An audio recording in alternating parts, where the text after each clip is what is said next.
Hey hello, welcome to Science Books Review. Today I'm gonna mention why Wheel of Time series is not actually working for me, and I haven't read the whole 14 books by now. I have read till the 10th book, which is a Crossroads of Twilight, and that book is in a really very big disappointment to me. So that is where I do decided to make this video. And some of you might argue that in order to make this video, you've gotta need to complete the whole series, or some may suggest that. You have holded your patience for this long. Why can't you wait for another 4 books?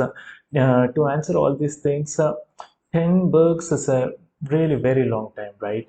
And I have invested a lot of time reading these books, and I've been reading these books for nearly 15 months by now, so there is no excuse for that. So I gotta need to make this video by now, and this video is full of spoilers. You must have read till the 10th books by now, and okay, at least you must have read The Lord of Chaos, and because after that, none of these books actually mattered that much. So yeah, let's get into the video. The first of all, I gotta need to mention about these characters.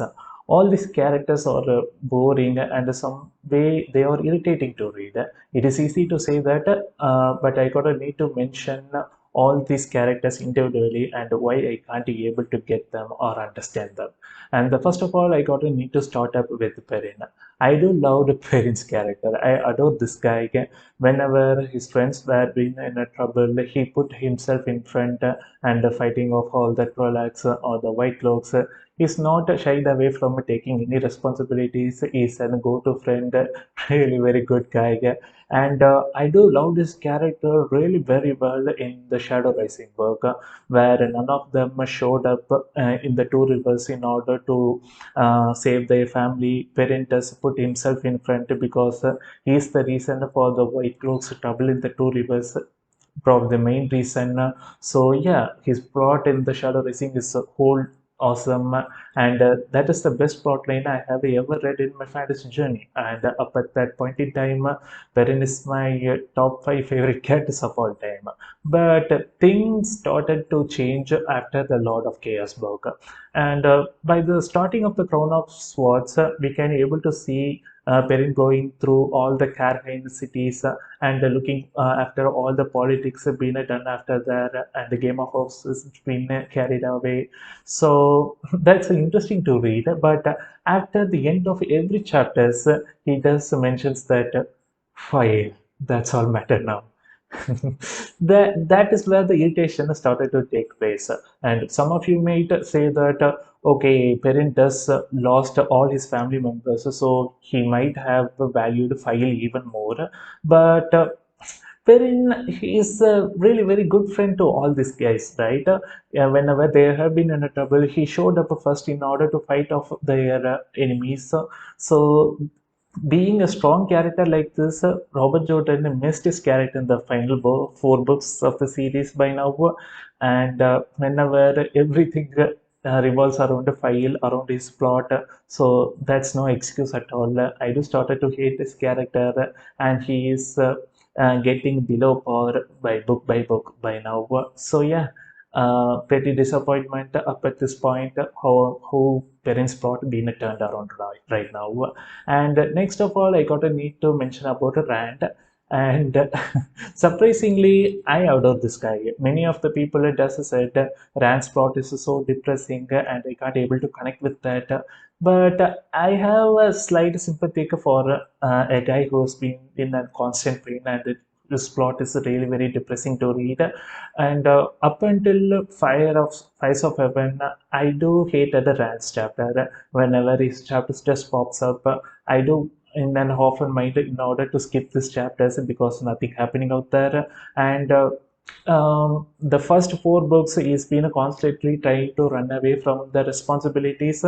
It is pretty acceptable that you are an young man with an big trouble like this chasing after you. You may want to run up, but it has been repetitive for books and books. So that is where the concern actually happened to me. But after that, he changed a lot in Lord of Chaos book. He just took the responsibility and started to rule Karhain and Camlin and took all the necessary decisions without shying away from the responsibilities, doing what is needed to be done. So I do personally love Rand at this point in time. He's my favorite character in the series by now. But until Fives of Heaven, I do hated him.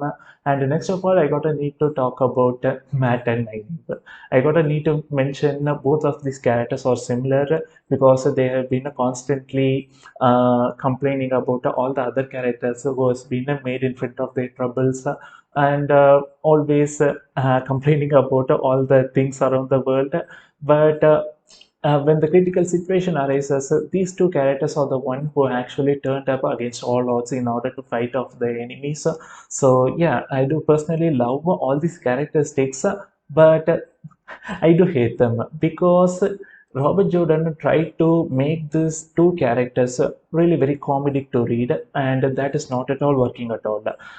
Let us take Matt's character. Whenever I do adore this character in the Dragon Reborn book, but after that, he doesn't have any enough screen time. And all his humor sentences are really very repetitive. I do manage to raise up this concern in the Reddit fan page, and they are mad at me. He's really very good. You can't able to get his point. I can able to understand all these characteristics, how his inner monologue does contradicts his actions. Everything is super awesome, but I can't able to understand a good plot around him. He's been not involved in much more big things. So yeah, that is what the concern for me. And around Nynaeve, I haven't read anyone as irritating as a Nynaeve up until this point because uh, Robert Jordan tried to make this character really very comedic, and her actions are really very irritating to read. If Egwene does all these stuffs, I may laugh at her because she is 16 by the start of the book, so you can understand all the emotions of the character. And okay, they don't have the perfect world knowledge, so her being doing all this stuff would have raised no concern at all. But Nynaeve is 27, right? She should act far more matured, and Robert Jordan tried to make her character comedic is not at all working out, and far more it made me little bit irritating to read. And Egwene, many of the fandom doesn't have any love for Egwene as far I have seen about in the Reddit pages, but I do personally love her. So yeah, I don't want to talk about much. I don't know, but I do personally love Egwene after and up till this point. And let's talk about Elaine. After the fight to rival folks, she is the main character in the storyline, right? She does have a lot of POV chapters, and she is not irritating, and she is not interesting at all. I simply don't care about her. Her chapters are the most boring I have ever read in the fantasy genre books.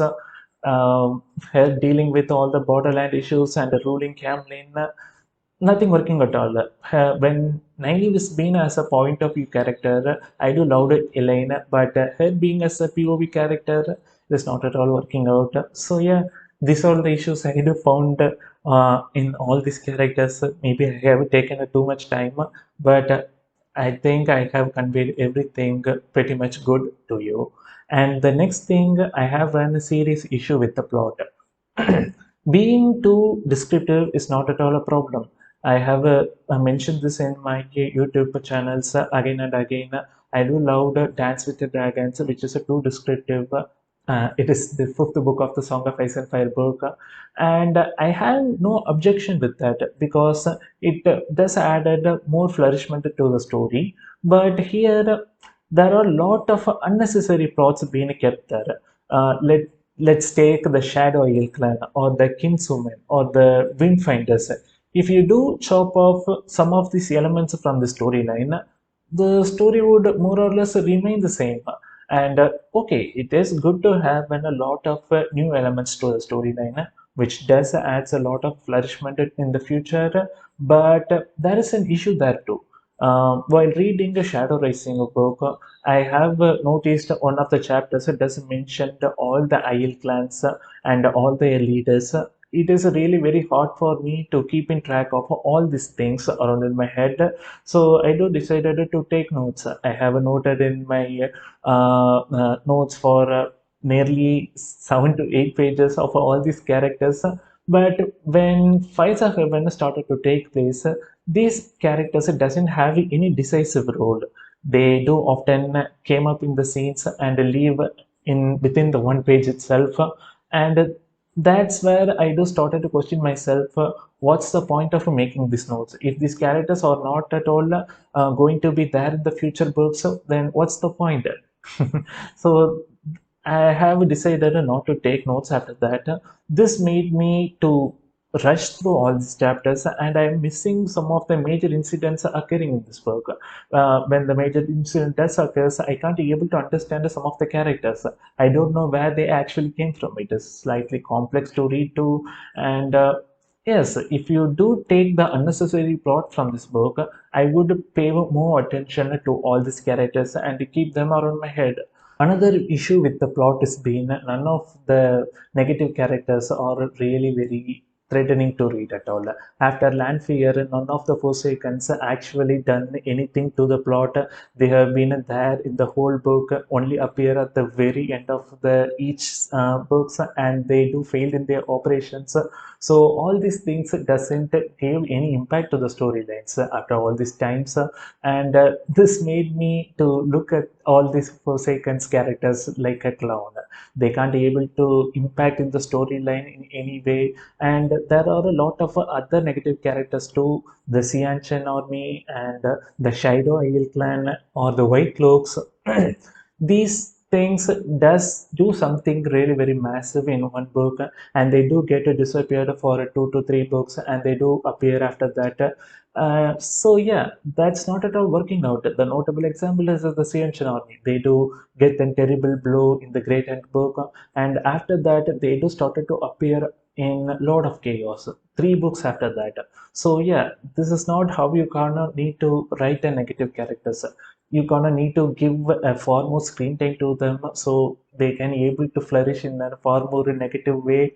So that would have made a lot more good things to the storyline, but it doesn't happen. So yeah, that's an issue with that. And the third thing which I gotta need to mention is magic as a core element used in a fantasy series is not at all working for me. When a fight does took place where magic is being used as a core element, and they have been fighting with the weaves, uh, it is not really very compelling to read at all. I have whenever the character does possesses the Suventilor or the Serangriel or Terangriel doesn't made anything to the storyline, doesn't turn up the heat at all. Whenever this character does possesses these things, the notable thing is the Ball of Winds. Okay, what's next? What is the purpose of this Terangriel? That's what the concern for me. I can't be able to find the heat in the storyline. So yeah, this is the first book where magic is being used as a core element, which I have read. So yeah, I can't be able to get that. Um, I do think Asian peoples can't be able to love the storyline. At least the Southern Asian countries. So yeah, I don't know. It's just my speculation. Maybe if you have a different opinion, do comment down your thoughts in the comment section. And the next one is there are a lot of awkward things being incorporated into the storyline. I'm not a kind of person who does takes a back whenever I do read a sex scenes. I have read A Song of Ice and Fire and all the books of Joe Abercrombie. I don't have any issues with them because that does express the true nature of the world, and I can able to get that. But here Robert Jordan does used all these things as a comedy element, which is not at all working out. Making the characters nude in front of a crowd, or using the switching and the strapping as a punishment. I can able to get that in Robert Jordan times. These two are the most popular punishment all around the world. I can get it, but making this punishment as a comedy element, I can't able to get that point. So yeah, it's really very awkward to read these things. Um, if you can't be able to write a good humor sentence, I do think you may depend among these comedy elements. It's just my thoughts. Don't get mad at me. It's just my thoughts, okay? Uh, don't be mad at the comment section. So, and last but not least, all these 10 books can be written as a 4 book series.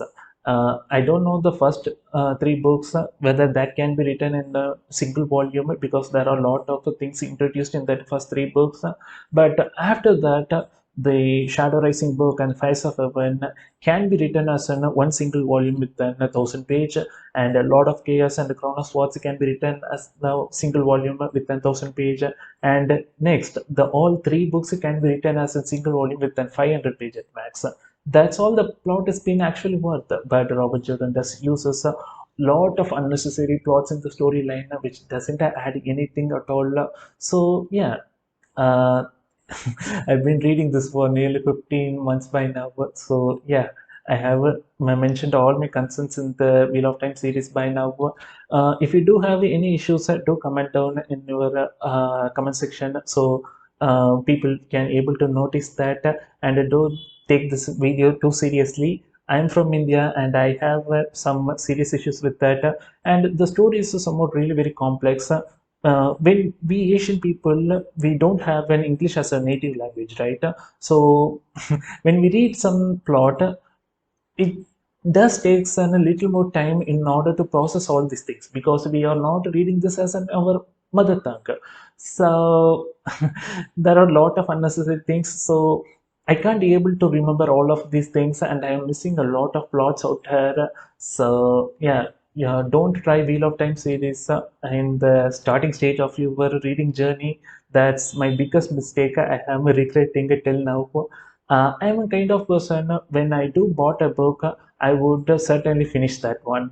Uh, when I do started to read the Twilight series, and that middle of the time I do watch the Game of Thrones, and I do wanted to try Song of Ice and Fire so bad, but I do bought these Twilight books, so I do compel myself in order to read the whole series and then move on. And I will certainly finish the Wheel of Time series, maybe this year or next, I don't know. But one day I would certainly finish that. Until at that time, I am not going to try a new one.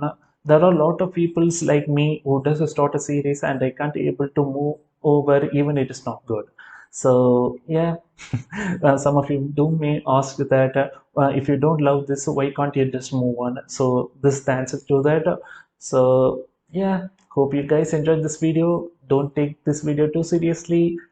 Thanks for watching. I will meet you soon with the Knife of Dreams book review by the next week or a day or so. So thanks for watching. Tata, bye bye. Happy reading to you all.